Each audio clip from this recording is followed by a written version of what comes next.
Hey yo, what's up guys? Welcome to another brand new day in Ho Chi Minh. ಇವತ್ತು ನಾನು basically ಏನು ಮಾಡ್ತಾಯಿದ್ದೀನಿ ಅಂದರೆ ಇಲ್ಲೊಂದು ಸೆಂಟ್ರಲ್ ಪೋಸ್ಟ್ ಆಫೀಸ್ ಇದೆ. It's quite famous. ನಾನು ಅಲ್ಲಿಂದ ಊರಿಗೆ ಒಂದು ಪೋಸ್ಟ್ ಕಾರ್ಡ್ ಏನಾದರೂ ಕಳ್ಸೋಣ ಅಂತ. ಅದಾದಮೇಲೆ ಇಲ್ಲಿ ಒಂದು ಅಪಾರ್ಟ್ಮೆಂಟ್ ಇದೆ. ಇಡೀ ಅಪಾರ್ಟ್ಮೆಂಟು ಕ್ಯಾಫೆಗಳ ಕನ್ವರ್ಟ್ ಆಗಿದೆ. ಆ್ಯಂಡ್ ಅಲ್ಲಿರೋ ಎಲ್ಲ ಕ್ಯಾಫೆನೂ ಆಲ್ಮೋಸ್ಟ್ ಫೇಮಸ್ಸೆ. ಜಸ್ಟ್ ಆ ಅಪಾರ್ಟ್ಮೆಂಟ್ನ ವಿಸಿಟ್ ಮಾಡಿ ಯಾವ್ದಾದ್ರು ಕ್ಯಾಫೆನಲ್ಲಿ ಯಾವ್ದಾದ್ರು ಸ್ಪೆಷಲ್ ಕಾಫಿ ಕುಡಿಯೋಣ ಅಂತ ಪ್ಲ್ಯಾನು.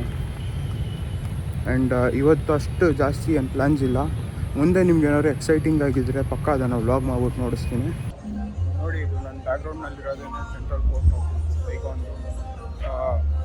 ಟೈಮ್ಸ್ ಆಫ್ ಚೇಂಜ್ ಅಲ್ವಾ, ಈಗಿನ ಕಾಲದಲ್ಲಿ ಯಾರು ಪೋಸ್ಟನ್ನು ಕಳಿಸಲ್ಲ. ಬಟ್ ಈ ಬಿಲ್ಡಿಂಗ್ನ ಉಳಿಸ್ಕೊಂಡಿದ್ದಾರೆ just for historical purpose and tourist attraction. ಬನ್ನಿ ಇಲ್ಲಿ ಹೋಗ್ಬಿಟ್ಟು ಒಂದು ಸರ್ತಿ ಏನಾದ್ರು ಪೋಸ್ಟ್ ಕಾರ್ಡ್ ಮನೆಗೆ ಕಳ್ಸೋಕ್ಕಾದರೆ ಮಾಡ್ಬಿಡ್ತೀನಿ.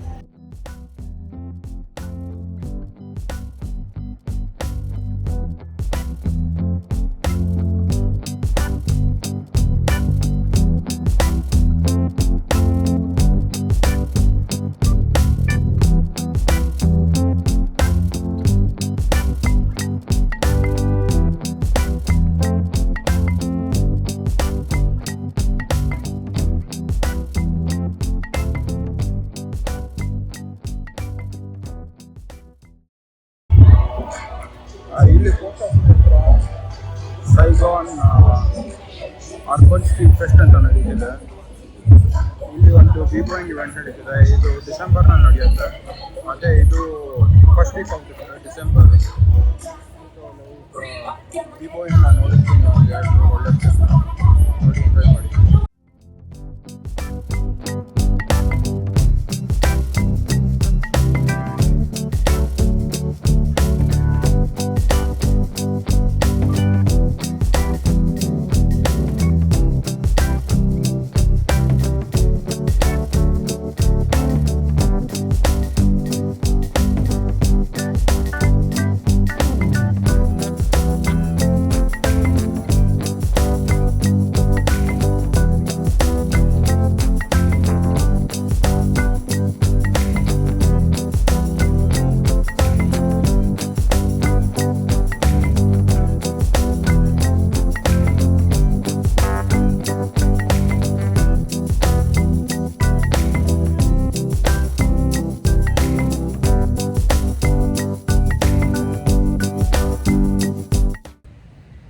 And now here we are at cafe apartment.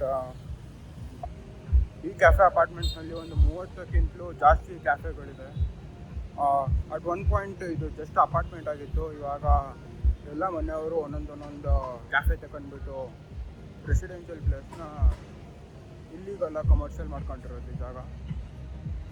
And ಇಲ್ಲಿಗೆ ನನ್ನ ಫೆಲೋ ಟ್ರಾವೆಲರ್ ಒಬ್ಬರು ಸಿಕ್ಕಿದ್ದಾರೆ ನನ್ನ ಹಾಸ್ಟೆಲ್ನಲ್ಲಿ. ಅವರು ಒಂದು ಕ್ಯಾಫೆನ ಸಜೆಸ್ಟ್ ಮಾಡಿದ್ರು. ಆ ಕ್ಯಾಫೆಗೆ ಹೋಗ್ಬಿಟ್ಟು ನಿಮಗೆ ಆ ಎಕ್ಸ್ಪೀರಿಯನ್ಸ್ ಹೇಗಿದೆ ಅಂತ ಶೇರ್ ಮಾಡ್ತೀನಿ. ಆ್ಯಂಡ್ ಎಸ್, ಇದು ಮುಂದೆ ನೋಡ್ತಾ ಇರೋ ಅಲ್ವಾ, ಇದು ಈ ಬಿಲ್ಡಿಂಗನ್ನು, ಈ ಅಪಾರ್ಟ್ಮೆಂಟನ್ನು ಕ್ಯಾಫೆ ಅಪಾರ್ಟ್ಮೆಂಟು.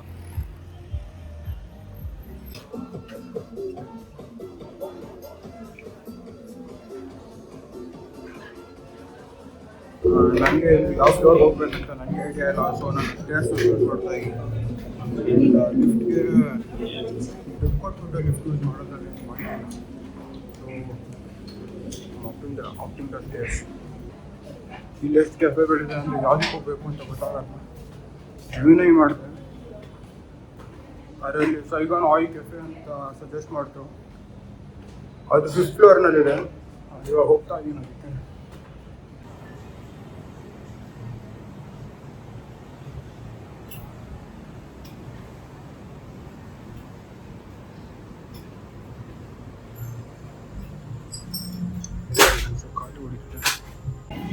ಆ್ಯಂಡ್ ಇಲ್ಲಿ ನಾನು ಕೊಕೊನಟ್ ಕಾಫಿನ ಆರ್ಡರ್ ಮಾಡಿದ್ದೀನಿ. ಇಲ್ಲಿ ಬೇಸಿಕ್ಲಿ ಏನಕ್ಕೆ ಅಪಾರ್ಟ್ಮೆಂಟ್ ಕ್ಯಾಫೆ ಫೇಮಸ್ಸು ಅಂದರೆ ನನಗೆ ಗೊತ್ತಿರೋ ಒಂದು ಕಾಫಿನ ಟೇಸ್ಟ್ ಮಾಡ್ಬಿಟ್ಟು ಹೇಳ್ತೀನಿ ಏನಕ್ಕೆ ಅಂತ. ಬಟ್ ಡೆಫಿನೆಟಾಗಿ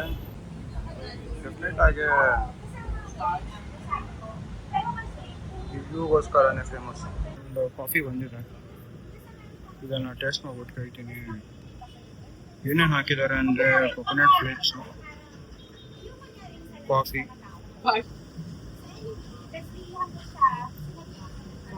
ಟೇಸ್ಟ್ ಸ್ಟ್ರಾಂಗ್ ಆಗಿದೆ. ಕೊಕೊನಟ್ ಮಿಲ್ಕ್ ಹಾಕಿದ್ದಾರೆ ಆ್ಯಂಡ್ ಬೇರೆ ಟಾಪಿಂಗ್ ಆಗಿ ಕೊಕೊನಟ್ ಫ್ಲೇಕ್ಸ್ ಆ್ಯಂಡ್ ಕಾಫಿ ಹೇಗೆ ಟೇಸ್ಟ್ ಆಗುತ್ತೆ. ಸೂಪರ್ ಆಗಿದೆ ಆಗ್ತವೆ. ಒಳ್ಳೆ ಕಾಫಿ, ಒಳ್ಳೆ view. Best time to come here is for the sunset. 6 ಗಂಟೆ ಅಂತಂದರೆ ಒಳ್ಳೆ ಕಾಫಿ, ಸನ್ಸೆಟ್ಟು, ಆರೆಂಜ್ ಸ್ಕೈಸ್ ನೋಡ್ಕೊಂಡು ಈ ಥರ ಕಾಫಿ ಟ್ರೈ ಮಾಡಿ.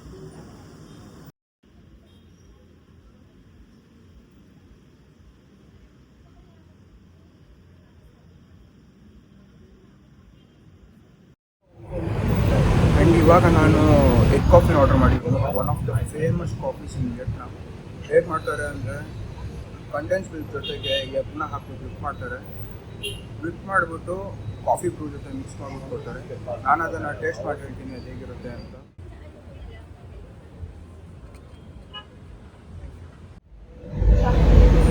ಸ್ಮೆಲ್ ಮಾಡಿದ್ರೆ ಒಂಥರ ಟೇಸ್ಟು ವಿಯರ್ಡ್ ಆಗಿದೆ, ಪ್ಯಾನ್ ಕೇಕ್ ಥರ.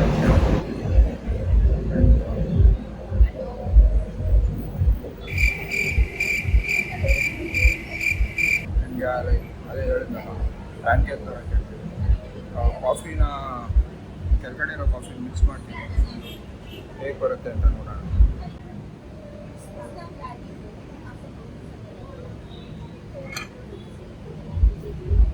ನನಗೇನೋ ಟೇಸ್ಟ್ ಪರವಾಗಿಲ್ಲ, ಬಟ್ ಮೇ ಬಿ ಇದೊಂದು ಅಕ್ವೈರ್ಡ್ ಟೇಸ್ಟ್ ಬರುತ್ತೆ.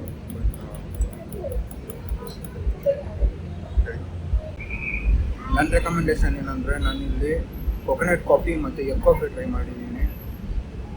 ನನ್ನ ರೇಟಿಂಗು ಎಗ್ ಕಾಫಿಗೆ ಒಂದು 6 ಔಟ್ ಆಫ್ 10 ಆ್ಯಂಡ್ ಕೊಕೊನಟ್ ಕಾಫಿಗೆ 9 ಔಟ್ ಆಫ್ 10.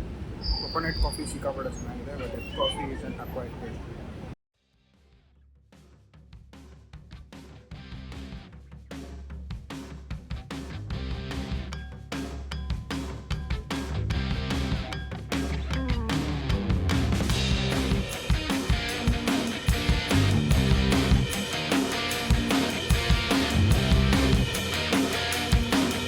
ನೆಕ್ಸ್ಟು ನಾನು ಹೋಗ್ತಾ ಇರೋದು ಬುಯ್ ವಿಯನ್ ವಾಕಿಂಗ್ ಸ್ಟ್ರೀಟ್ಗೆ, the centre of Vietnamese night life.